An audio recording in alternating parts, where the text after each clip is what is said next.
Welcome back.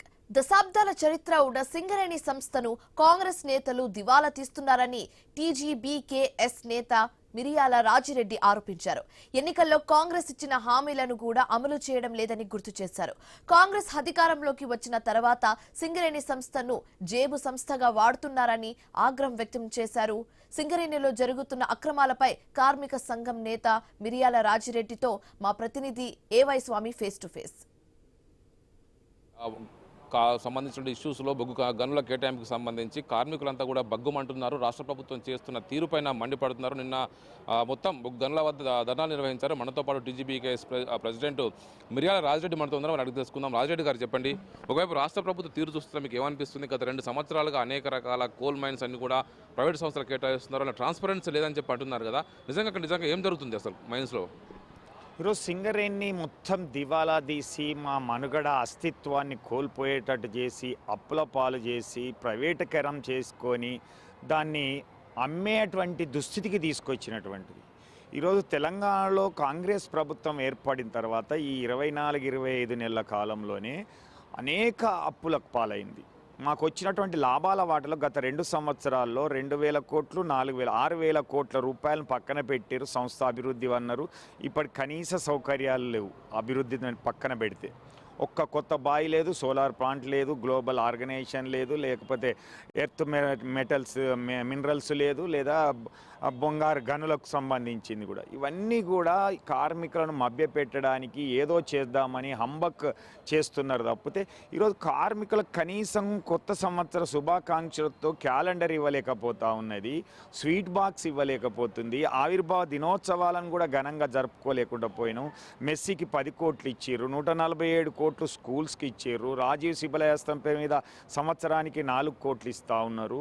ఇలా municipality చేయాల్సినటువంటి నిధులన్నింటిని కూడా సింగరేణితోటే ఖర్చు పెడుతారు. ప్రభుత్వ కార్యక్రమాలకు అన్నిటికి కూడా హైదరాబాదులో ఇచ్చే ప్రభుత్వ అపాయింట్మెంట్ ఆర్డర్లకు కూడా సింగరేణి వాళ్ళని కూడా కలిపి ఆ పైసలు కూడా సింగరేణితోటే పెట్టిస్తున్నారు.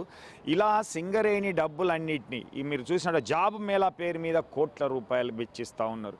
ఇలా ప్రతి దానికి కూడా ఖర్చు చేసి సింగరేణి నిధులను వాడుకొని ఈ యొక్క వాళ్ళ స్వలాభం కోసం చేస్తున్నటువంటి కార్యక్రమం ఒకటైతే, ఈ మధ్య కాలంలోనే ఈ ఓపెన్ కాస్ట్ ఓబీ టెండర్లు అయితేంది, 9 బ్లాక్కు సంబంధించినటువంటి టెండర్లలో కూడా పెద్ద ఎత్తున అవినీతికి ఆస్కారం ఏర్పడేటట్టుగా ఒక ట్రాన్స్పరెన్సీ లేకుండా చేస్తూ, ట్రాన్స్పరెన్సీ అని చెబుతూ ఈ యొక్క సైట్ విజిట్ సర్టిఫికేట్ అనేటువంటి నిబంధన పెట్టి అది రెస్ట్రిక్టెడ్గా చేసి కొద్ది మందికే అనుకూల సంస్థలకు మాత్రమే ఇచ్చి ఆ యొక్క కాంట్రాక్టర్లు సిండికేట్గా మారి ఎక్కువ రేట్ కోట్ చేసి సంస్థకి నష్టం చేకూర్చేటట్టుగా, కాంట్రాక్టర్కు లబ్ధి చేకూర్చేటట్టుగా చేస్తూ ఉన్నటువంటి రాజకీయ జోక్యం ఎక్కువైంది. సింగరేణిలో గతంతో పోలిస్తే రాజకీయ జోక్యం ఎక్కువైంది. సింగరేణిని పూర్తిగా దివాలా దించే పరిస్థితి తీసుకొస్తున్నారు. కేంద్ర ప్రభుత్వం 49% వాటా ఉంది, రాష్ట్ర ప్రభుత్వం 51% వాటా ఉన్నప్పుడు కూడా కేంద్రం ఎందుకు ఈ విషయంలో మిన్నకుండిపోతుంది? రాష్ట్రం నుంచే ఒకవైపు కిషన్ రెడ్డి ప్రాతినిధ్యం వహిస్తున్నారు, ఆయన బొగ్గు శాఖ మంత్రిగా ఉన్నారు.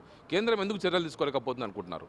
ఒకటి, మెజార్టీ వాటా ఉన్నది కాబట్టి పాలనాధికారాలన్నీ రాష్ట్ర ప్రభుత్వం చేతిలో ఉన్నప్పటికీ కూడా కేంద్ర ప్రభుత్వము మొత్తం బొగ్గు కేటాయింపులు అనేటువంటిది ఇది సెంట్రల్ లిస్ట్ కాబట్టి ఖచ్చితంగా కేంద్ర బొగ్గు మంత్రిత్వ శాఖ స్పందించాలి, దీనిపైన విచారణ జరిపించాలి, ఇక్కడ సింగరేణిని కాపాడుకోవాలి. ఎందుకంటే ఈ ప్రాంతానికి సంబంధించినటువంటి మంత్రివర్యులు కాబట్టి దీని మీద ఒక శ్రద్ధ పెట్టాల్సినటువంటి అవసరం ఉన్నది. మీ 49% వాటాను కూడా కాపాడుకోవాల్సినటువంటి అవసరం ఉన్నది. కాబట్టి మీకు వచ్చేటువంటి రాయల్టీ అయితేంది, పన్నులు అయితేంది, సెస్సుల రూపంలో వచ్చేటువంటి డబ్బులు కూడా ఈ సింగరేణి నుంచి వస్తున్నటువంటి ఒక ఏమాత్రం బడ్జెట్ సపోర్ట్ లేనటువంటి ఒక ఇండిపెండెంట్ పబ్లిక్ సెక్టార్గా ఉన్నటువంటిది. కాబట్టి దీనిపైన కేంద్ర ప్రభుత్వము శ్రద్ధ పెట్టట్లేదు అని అంటే ఈరోజు కాంగ్రెస్ బీజేపీలో 2 ఒకటే అనేటువంటి చర్చ ఈరోజు కార్మిక వర్గంలో వస్తుంది. లేనట్లయితే తప్పకుండా దీనిలో ఇన్వాల్వ్ అయ్యేటళ్ళు నిన్నటి నుంచి కొంత ఇన్వాల్వ్మెంట్ ఉన్నది. నిన్న హుటాహుటిన ఒక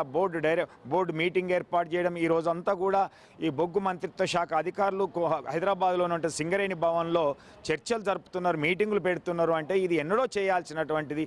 ఇలాంటిది కోల్ ఇండియాలో లేనటువంటి సైట్ విజిట్ సర్టిఫికేట్ అనేది ఎందుకు పెట్టినరని వాళ్ళే ప్రశ్నిస్తున్నటువంటి, ఇంత ట్రాన్స్పరెన్సీ లేకుండా లేకుండా ఈ అధికారులు కొందరు మరి లేదా అక్కడ ఉన్నటువంటి ప్రభుత్వంలో ఉన్నటువంటి కొంతమంది పెద్దల సూచనల మేరకే నడవడం వలన ఫుల్ టైం సిఎండ్ఎండి లేకపోవడం వలన ఫుల్ టైం డైరెక్టర్ ఫైనాన్స్ లేకపోవడం వలన కార్మికులకు ఎన్నో ఇబ్బందులతో పాటు సంస్థ అడ్మినిస్ట్రేషన్ కూడా కుంటుపడుతుంది, ఇబ్బందులు అవుతుంది. అందుకనే ఆ విధంగానైనా కానీ ఈరోజు నువ్వు అధికారులను నియమించడంలో కానీ లేకపోతే ఇతరత్ర కుంభకోణాలపైన అవినీతిపైన కూడా కేంద్రం ఇన్వాల్వ్ కావాలి. దీంతో సిబిఐతో కానీ లేకపోతే సిట్టింగ్ జడ్జితో కానీ ఎంక్వైరీ జరిపించాలని టీబీజీకేఎస్ డిమాండ్ చేస్తాం.